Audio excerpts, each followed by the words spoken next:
Oh, so I've been thinking about just all the stuff that's going on in our world. There's a lot of chaos right now and turmoil, and it's affecting people collectively as well as personally.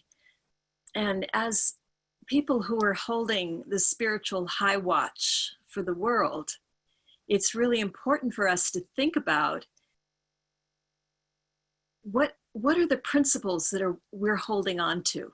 Like if it feels like we're drowning, what's the log that we're holding on to in the water, and is it going to keep us afloat? And for me, that's spiritual truth. And it starts with, if you think about the principles of unity, there are 5 principles that we talk about. The first one has to do with God is. That's it. That's all. There's everywhere. That's all there is. And so everything that we see that we think is not God, that's an illusion. It's all God. And the second principle is like the first one, because if everything is God, then we have to be God. And mostly we don't like to say that because that brings back our old programming from other religions that we were part of that say, oh, that's blasphemy. And yet, if that's all there is, how could we be anything else? The only thing that separates us from awakened masters like Jesus is that he finally realized that, and we often don't. But when we realize who we are and we operate from that, everything changes. We have power that we would not have if we defined ourselves in a small way. It doesn't serve us to say, oh God, you are all that and you are out there, and please, I have this list of things I need, including this world is a mess. Could you do something about it? It doesn't work that way. And then we feel powerless. We feel victimized. Maybe you're familiar with that triangle, the drama triangle, and it's the victim and the persecutor and the rescuer. And we love to be the victim. One of my teachers said the race for the victim seat is the most popular race there is. Everybody wants to be the victim, and we complain about, how hard I have it, and the person we're complaining to, who is usually our persecutor, is saying, oh yeah, well, what about me? And then they go into their victim story in which we are the persecutor, and it goes back and forth. And some of us, well, actually most of us, love to play the role of the rescuer. I mean, America has such a love affair with superheroes, right? We all want that cape. We want to come in and rescue somebody. Oh, it's okay. You don't have to feel the way you're feeling because, there's this spiritual idea I'm going to throw at you so that you won't feel that way, right? Don't we all do that sometimes? But what's really powerful is if we get off of that triangle altogether by changing how we think about it. So if instead of saying that we're the victim, we say, no, wait a minute, I'm the creator, because I'm one with the immensity, the mystery, God, whatever word you want to use, I'm one with that. And so I am a creator. And the one that we used to see as our persecutor, the one who is the wrongdoer in this situation, is a challenger, challenging us to become more of who we know, or to know ourselves as more, so that we can begin to sense the immensity of who we are and operate from that. And the rescuer becomes the coach.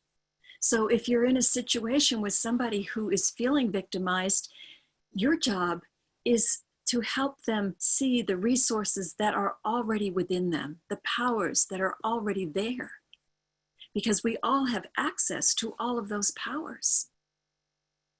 We are so incredibly powerful.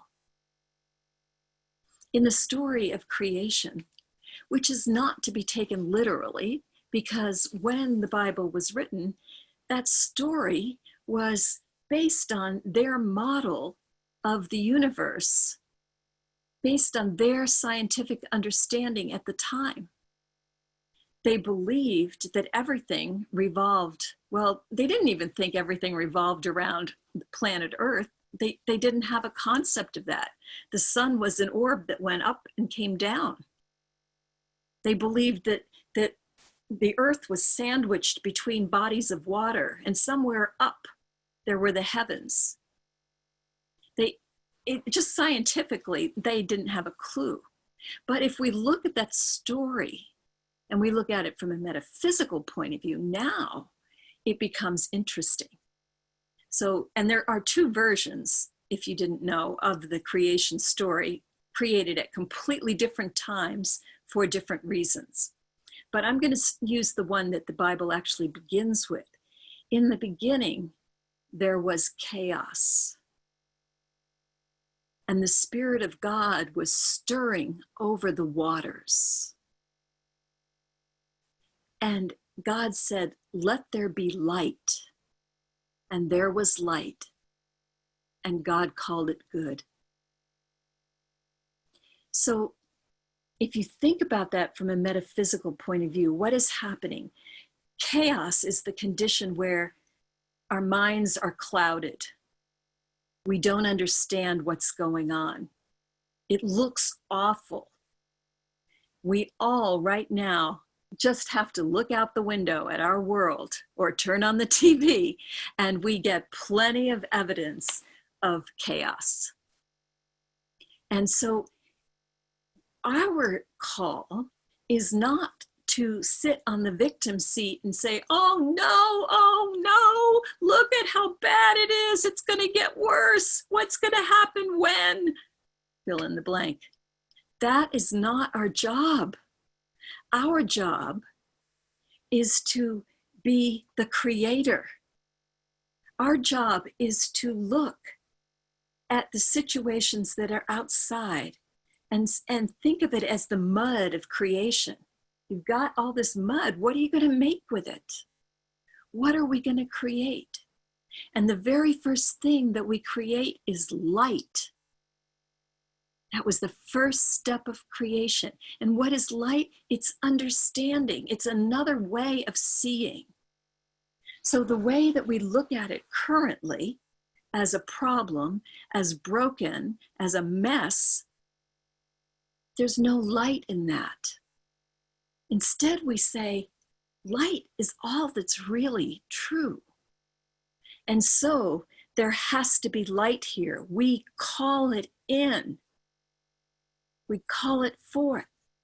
We see the light. And when we see the light, we begin to have opportunities arise. The light is also imagination. So our imagination opens up possibilities that we had not seen before. Albert Einstein said, imagination is more important than knowledge. In other words, the facts, the things we think we know are true, but are not true. Something else is true. And we can see it with the eyes of imagination, that light-filled way of looking. We begin to see another possibility. And we get to call it good. We don't wait for somebody else. We're like the refs. You know, the refs call the plays, and it doesn't matter what coach is on the sideline, what the fans are riled up about. It doesn't matter what they're saying. The ref is the one that calls it, and the play stands. We are the refs of life.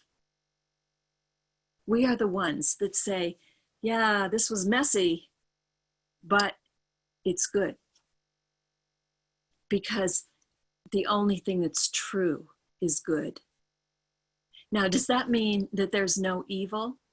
No, it doesn't mean that. There is evil. David and I were both in a class this last 2 weeks ago with Paul Hasselbeck, who is this amazing luminary in the Unity movement. And he had Hmm. I wish I had it right now, but you'll just have to use the power of imagination. And maybe David can do a demo of it later. But Paul said, okay, so imagine that I am the light and I am shining at you, but I put in front of my face a colander. And so let this just be the colander. You can't see all the light that is me right now because this is in the way. And that's what happens with evil, that the clouds of confusion and chaos that are in our consciousness, in our collective consciousness and in our personal consciousness, obscure our light. And when our light is obscured, then we take action based on what we see. And what we see is people trying to hurt us. And then what we feel is fear, and maybe anger, and maybe sadness. And then we take action based on those emotions of a victim.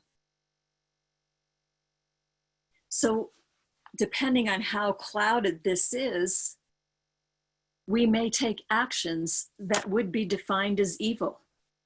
It's very hard to see the light in it. And I'm not saying that we call those behaviors good. They are not good. They are evil. What we call good is the one who is performing them, not in personality, but in essence. The essence is still good.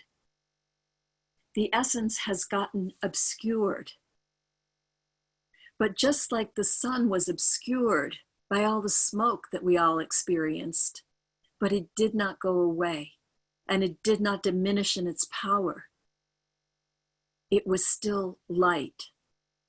And the same is true in our world. And it's our call to know that. And as we know it, as we hold on to that, we have perceptions that are helpful. We have emotions that contribute to lightening our world rather than darkening it. Because it does not help anyone if we go into fear. What good will come of that? None. So instead, we stay in a place of knowing who we are and what is possible, even though we don't know the mechanics of how that will happen. We still know it as truth.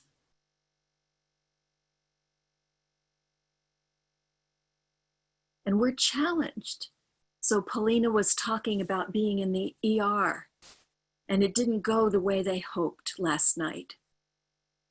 And they were frustrated and sad. And we still are called, even in that situation, even with those natural human feelings that we feel, to look at the situation and say, there has to be good here.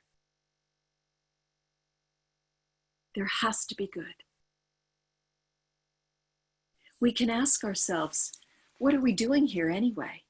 Why are we even here in human form, having all these experiences? It's a profound question that people have been asking from the beginning of time. What am I doing here? And I can't give you an answer that is the answer. Each person gets to answer that for themselves. But I believe that what we are doing here is getting to know ourselves as love. I believe that the immensity of life and light that has no edges, no limits, that cannot be named sufficiently, because by naming we limit. But whatever that is, that delights in knowing itself. And so it comes into form to love itself, to see itself expressing. And each one of us has the opportunity to come here and And in the midst of all the contrast that we see, in the midst of all the illusions, discover our true faces and fall in love with ourselves. And as we fall in love with ourselves, how can we not love everyone else? You remember what it's like, don't you? Hasn't everybody fallen in love at least once? And when you fall in love, it's like everything is right. Everything is beautiful, right? There are no problems. Everything will work out. And we see the beauty in other people. And it's like if you have just fallen in love, then people are coming out of the woodwork falling in love with you too. Instead, you go from having nobody who wants to go to the movies with you to everybody wants to, because you're just exuding this light, a light called love. And everybody wants some of what you're having. Because we've all on some level forgotten who we are. And falling in love is when it comes back. And we can create that state by focusing intentionally on who we are, reminding ourselves. And then as we know ourselves as all that is, there's no lack. How could there be lack? There can't be lack of health. There can't be lack of finances or anything else. There can't be lack of connection, because we're already all that is. And now we switch from being consumers who can't find toilet paper on the shelf because it's all gone to we are the distributors. We have plenty to share. We have love, which is unlimited. And we begin to put our energy into looking around us and saying, how can I express this? Who can I give to? And once we start giving, oh my gosh, we feel so good. Just think about it for a minute. When was the last time you just gave to somebody? Just out of the goodness of your heart. You had some extra soup, you gave it to a neighbor. You have a grandchild, you gave them a special present. You gave a compliment to the clerk at the grocery store. You let your partner be right, even if you secretly believed that he or she was not right. You let your partner win the argument, just from a place of goodness and love. Remember how good you felt when you did that? What if we focused our energy every day on who can I bless today? Not how can I do it right, but who can I bless? These are positive tools that we can use. There's a process also called what if upping. So we are so seasoned at what if downing. Well, what if I run out of money? Then what am I going to do? Well, what if I don't get accepted into the program? What if I fail the test? What if I'm not successful at whatever it is? We tell ourselves those things all the time, and we limit ourselves when we do that. What if upping goes the other way? Like, what if I not only pass the test, but I get the top grade in the whole class? What if I get accepted onto the team and the next thing you know, I'm being given a full ride scholarship? What if I write that book and I learn so much about myself that I don't even care if somebody buys it because I am so much more whole? You get the idea. You do this with other people, and everybody just keeps throwing in ideas about how good can it get. And what it does is it raises your energy vibration, and you're vibrating it whoo instead of which is so easy to get into. These are practical things that we can do that keep our energy high in the world. And we want to do these. We want to reach into the immensity. This is what we want to seek. We want to touch the godness of us, not as something outside, but as our truth. And when we do, we will change the world. We will create peace. We will be able to have those walls of Jericho come tumbling down. I know it seems crazy, but it's possible. I remember when the Berlin Wall came down. I hadn't watched television in years, and I was at a dude ranch with my children and just happened to walk through the cafeteria at the moment the news announcer was saying, "The Berlin Wall, it's coming down right now, it's coming down." And I was there for that moment in history when something that had seemed up to then in my lifetime a permanent fixture, it came down. And we are at a place in time where it is messy, yes, but we are fixing to knock down the walls of illusion that have kept us trapped and kept us separated from one another. And we're doing that through remembering who we are and the power we wield. We're doing it through practices like going into the silence to remember our truth, by practices like kindness and generosity, blessing one another. This is how we knock down the walls and we bring about heaven on earth.